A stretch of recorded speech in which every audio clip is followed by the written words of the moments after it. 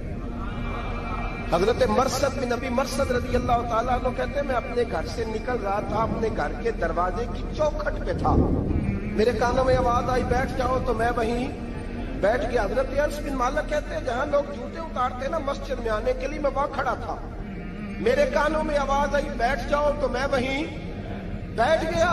فرماتے ہیں جمعہ ہو گیا، نماز کے بعد حضور نے فرمایا زید بن حارثہ کہاں تھے؟ جمعے میں نظر کیوں نہیں آئے؟ بے خبر ہو جو غلاموں سے وہ آقا کیا ہے، جمعے میں نظر کیوں نہیں آئے؟ عرض کی حضور گلی میں آ رہا تھا تو آپ کی آواز آئی تھی بیٹھ جاؤ، تو میں نا ادھر بیٹھ گیا تھا، تو حضور نے رخ پھیرا، فرمایا مرثد تم کہاں تھے؟ حضور میں گھر سے نکل رہا تھا، ابھی چوکھٹ پہ تھا تو آواز آئی بیٹھ جاؤ تو سوڑیا میں وہیں بیٹھ گیا۔ انس بن مالک تم کہاں تھے؟ عرض کی سوڑیا جہاں ساری دنیا جوتے اتارتی ہے نا، جوتے لوگوں کے جوتے، میں نا جوتوں میں بیٹھ گیا۔ تو محبوب نے فرمایا میں نے نہ تو زید کو کہا تھا، نہ انس کو کہا تھا، نہ مرثد کو کہا تھا، میں نے تو فلانے کو کہا تھا۔ عرض کی حضور آپ نے نام تو نہیں نہ لیا، آپ نام تو نہیں نہ لیا کہ فلانا، آپ نے کہا بیٹھ جاؤ۔ تو حضور ہم غلامی والے لوگ ہیں، ہم ویسے نہیں کرتے، جس کے کانوں میں جہاں آواز گئی وہ وہیں بیٹھ گیا۔ ہم نے نہ کبھی قطرے پہ غور کیا اور نہ دریا دیکھا، بس جہاں تیری جھلک دیکھی وہیں ڈوب گئے۔ یہ کیا بات ہوئی کہ اللہ رسول سے رشتہ بھی ہے تو کرتا ہوں تو دیکھتا ہوں تو دیکھ لیتے ہیں تو چلتے ہیں، نہ یہ کچے لوگوں کی باتیں ہیں، یہ کمزور لوگوں کی باتیں ہیں، یہ ان لوگوں کے معاملات ہیں کہ جو بڑے چھوٹے دل کے لوگ ہیں۔ آپ نے کہہ لیا اللہ ہمارا رب ہے، تو قرآن کہتا ہے جب کہہ لو نا کہ اللہ رب ہے، ان الذین قالوا ربنا اللہ ثم استقاموا تتنزل علیہم الملائکہ، جب تم نے کہا کہ اللہ ہمارا رب ہے تو پھر ڈٹ جاؤ، اللہ تمہاری مدد کے لیے فرشتوں کو بھی نازل فرما دے۔ حضرت ابو ذر غفاری کلمہ پڑھنے آئے، حضور صلی اللہ علیہ وسلم نے بڑی ساری نصیحتیں فرمائی۔ ایک نصیحت حضور نے فرمائی، ابو ذر ادھر دیکھنا میرے یارو میری طرف، ایک نصیحت حضور نے یہ فرمائی، فرمایا ابو ذر لوگ نا تجھے میرا نام لے لے کے تانے دیں گے کہ تو بھی ان کا ہو گیا ہے، جے کر یار دے نام دا ملے میرا۔ ہاں لوگ تجھے تانے دیں گے، کہیں گے اب تو بھی ان کا ہو گیا ہے، تو بھی اپنے باپ دادا کا دین چھوڑ گیا ہے۔ تو کہا کہ ملامت جب لوگ تجھے کرے نا تو ملامت کرنے والوں کی پرواہ نہ کرنا، تانا دینے والوں کی پرواہ۔ تانے بڑے مزیدار ہوتے ہیں، آپ یقین کریں، تانے بڑے مزیدار ہوتے ہیں، بڑے شاندار ہوتے ہیں تانے، اور ان میں نا کئی دفعہ بڑا چسکا ہوتا ہے۔ کبھی کبھی کچھ باتیں یاد آتی ہیں کہ فلاں بندے نے فلاں موقع پہ فلاں بات کی تھی، کبھی کبھی یاد آتی ہے اور دل بھی کرتا ہے اس کو یاد کرائے، پھر خیال آتا ہے کہ یہ بات نہ کرتا تو شاید اللہ اتنا اونچا اڑنے کا موقع ہی نہ دیتا۔ تندی باد مخالف سے نہ گھبرا اے عقاب، یہ تو چلتی ہے تجھے اونچا اڑانے کے لیے۔ تو نبی کریم علیہ السلام نے کہا ابو ذر ذرا غور کیجئے گا بات، کہا لوگ نا تجھے اب تانا دیں گے، برا کہیں گے۔ اب تو جو دین قبول نماز پڑھتا ہے لوگ شاباش دیتے ہیں، تبلیغ کرتا ہے لوگ، اس زمانے میں تو تانے ملتے تھے، لوگ تانے دیں گے، ذرا خیال کرنا۔ کہا یا رسول اللہ بس وعدہ ہو گیا، دے لے جس نے جتنا تانا دینا دے لے، ختم ہو گئی بات۔ حضرت ابو ذر نا یہ اس وقت صحابہ چھپ چھپ کے نمازیں پڑھتے تھے حضرت زید بن ارقم کے گھر میں، دار ارقم۔ وہاں سے باہر نکلنے لگے نا کلمہ پڑھ کے حضور سے وعدہ کر کے، تو دروازے پہ گئے تو ایک صحابی نے کہا کہ ابو ذر ابھی باہر جا کے بتانا نا کہ میں مسلمان ہو گیا، ایک تو لوگ تمہیں تانے دیں گے اور دوسرا ہو سکتا ہے مارے بھی، باہر جا کے بتانا نا ورنہ لوگ نا برا کہیں گے۔ تو حضرت ابو ذر غفاری نے غور سے اس صحابی کا چہرہ دیکھا اور کہنے لگے مشورہ آپ کا ٹھیک ہے پر میں نے ماننا کوئی نہیں، مشورہ آپ کا ٹھیک ہے پر میں کوئی نہیں مانوں گا۔ کہا کیوں؟ فرمانے لگے میں نے ابھی نبی کریم سے وعدہ کیا ہے کہ میں کسی کی پرواہ، میں نہیں پرواہ کروں گا کسی کی، ختم ہو گئی بات۔ مارے جس نے مارنا ہے، دے تانا جس نے دینا ہے، ابھی تو وعدہ کیا یہ کیا بات ہوئی کہ لوگ کہیں گے تو مولوی ہو گیا، لوگ کہیں گے تو غلام ہو گیا، لوگ کہیں گے تو دنیا دار ہو گیا، وہ جی بچے کی شادی پر بینڈ باجا نہ بجایا تو دنیا تانے دے گی۔ دنیا کون ہوتی ہے؟ کبھی آپ نے یہ سوچا ہے کہ آپ نے دو شخصیتوں کو بیچ میں رکھا تو آپ نے وزن کس کا کیا؟ ایک طرف دنیا، دوسری طرف اللہ رسول کا دین۔ کبھی سوچا آپ نے کہ وزن کس کا نکلتا ہے؟ اہمیت کس کو دیتے ہو؟ کبھی سوچا ہے؟ غور کیا ہے؟ خدا کے بندو سوچو تو صحیح۔ ایک طرف دنیا کو رکھا، دوسری طرف اللہ رسول کا دین، اور پھر کہا جی دنیا نہیں مانی تو لہذا میں نے دین پہ عمل نہیں کیا۔ پتہ ہے آپ نے کیا کیا ہے؟ اللہ قرآن میں کہتا ہے لوگوں نے قدر نہیں کی اپنے رب کی جیسی کہ قدر کرنی چاہیے۔ عجیب معاملہ ہے نا یار۔ نبی کریم صلی اللہ تعالی علیہ وآلہ وسلم کہ جو مدینے کے لوگ تھے نا، انہوں نے بڑی قربانیاں دی تھی، اپنی جگہ دی شہر میں۔ یہ مدینہ وہ واحد شہر ہے جو بغیر تلوار کے فتح ہوا۔